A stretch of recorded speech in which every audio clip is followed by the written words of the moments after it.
आप लोगों ने उन्हें जिताया है और इतने किसान भाई यहाँ पर लगभग 3 महीने से यहाँ पर आकर बैठे हुए हैं सर्दी गर्मी में, इतनी परेशानियों में अपना घर बार छोड़ रहे हैं। आप लोगों ने उन्हें जिताया भी, सत्ता में बिठाया, फिर वो आप लोगों के साथ क्यों नहीं है और अपनी कुछ उद्योगपतियों के साथ है? इसके बारे में क्या कहना है? मोदी जी को सत्ता में लाना या बीजेपी को सत्ता में लाना हमारी और हमारे देश की जनता की अब तक की सबसे बड़ी भूल रही, क्योंकि जनता जो हमारे देश की जनता है ये भोली जनता है।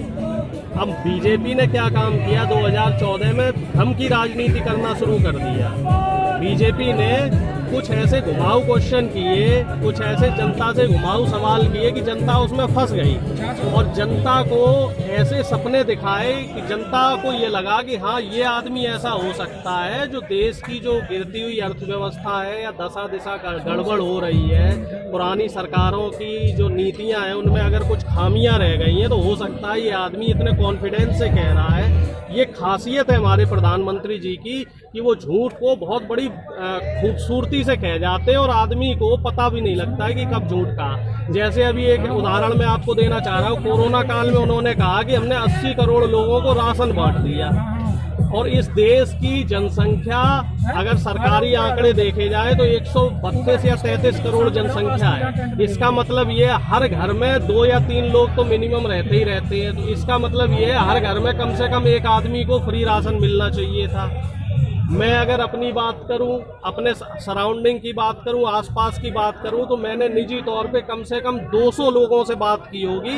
उन 200 में से शायद ही किसी आदमी तक फ्री का राशन पहुंचा। तो ये हमारे प्रधानमंत्री जी की खूबसूरती है। तो प्रधानमंत्री जी ने जनता को इसी झूठ से, छल से, भ्रम करते रहे, हिंदू मुस्लिम करते रहे, हिंदुस्तान पाकिस्तान करते रहे। हिंदू मुस्लिम के बाद फिर उन्होंने क्या किया साहब, सिख कम्युनिटी के ऊपर बोल दिया कि जब ये आंदोलन शुरू हुआ कि ये एक वर्ग विशेष का आंदोलन है, ये खालिस्तानियों का आंदोलन है, यहाँ फंडिंग बाहर से फंडिंग हो रही है। और मुझे ये बताइए सुरक्षा एजेंसियाँ क्या कर रही हैं? अगर बाहर से फंडिंग हो रही है तो सुरक्षा एजेंसियाँ क्यों नहीं पता करती हैं? और दूसरी बात, जब ये कह रहे हैं कि यहाँ पे निशान साहब का जो झंडा फहराया गया, हालांकि वो काम गलत था, तो अगर वो फहराया गया तो अब तक उस आदमी की आपने गिरफ्तारी क्यों नहीं की? और दूसरा, यहाँ पे एक विधायक साहब आए थे जिन्होंने यहाँ किसान को अगले दिन धमकाने की कोशिश की थी, तो उन विधायक साहब से आज तक जांच पड़ताल क्यों नहीं की गई? इनका शुरू से ये है कि जो विरोध करता है, कुछ पत्रकार बंधु थे जिन्होंने निर्भीकता से पत्रकारिता की, उनमें से 2 पत्रकार बंधुओं को गिरफ्तार कर लिया गया। आप मीडिया वालों ने काफ़ी हो हल्ला भी किया, तो शायद अब उनको छोड़ दिया गया है, जमानत मिल गई है। तो यहाँ मिला जुला के ये है कि देश को लोकतंत्र से ये फांसीवाद और पूंजीवाद की तरफ, जो पहले की जो व्यवस्था चलती थी उस व्यवस्था की तरफ लाना चाह रहे हैं। लेकिन देश की जनता अब इस मुगालते में नहीं आएगी। 6 साल 7 साल एक बहुत बड़ा समय होता है। 2014 में तो मोदी जी, पिछली जो सरकार सत्ता आई थी, तब तो ये कहते रहे कि जी नेहरू की कमी है, गांधी की कमी है, विपक्ष की कमी है। तो जनता ने फिर एक बार मौका दे दिया, चलो पिछली बार में आपने पुरानी जो 70 साल की गंदगी है वो साफ कर रहे हैं या ये कर रहे हैं वो कर रहे हैं। अब इस बार क्या है, इस बार आप पूर्ण बहुमत में हैं, राज्यसभा में भी आपकी संख्या ठीक ठाक है। अब आपने जितने भी कानून पारित किए 2019 के बाद से, वो सारे के सारे कानून जनविरोधी हैं और उनका आप रिजल्ट देखिए।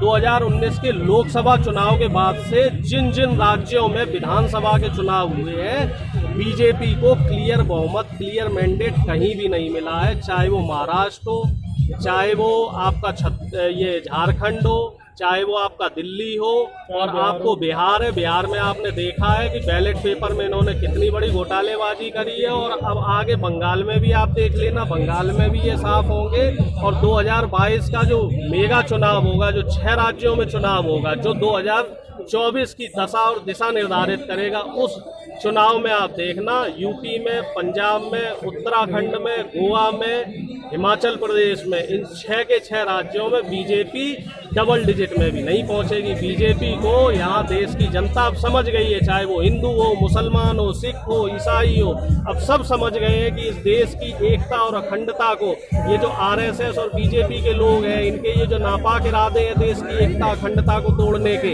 ये इरादे नहीं सफल होंगे। क्योंकि क्योंकि इन्होंने देश की जड़ पे चोट की है। अब तक तो ये छोटे छोटे हमले करते रहे थे, लेकिन अब इन्होंने ऐसी जगह हमला कर दिया है जहां पे देश की 90% से ज्यादा लोग, ज्यादा जनता सीधे प्रत्यक्ष या परोक्ष रूप से निर्भर करती है, वो है किसानी।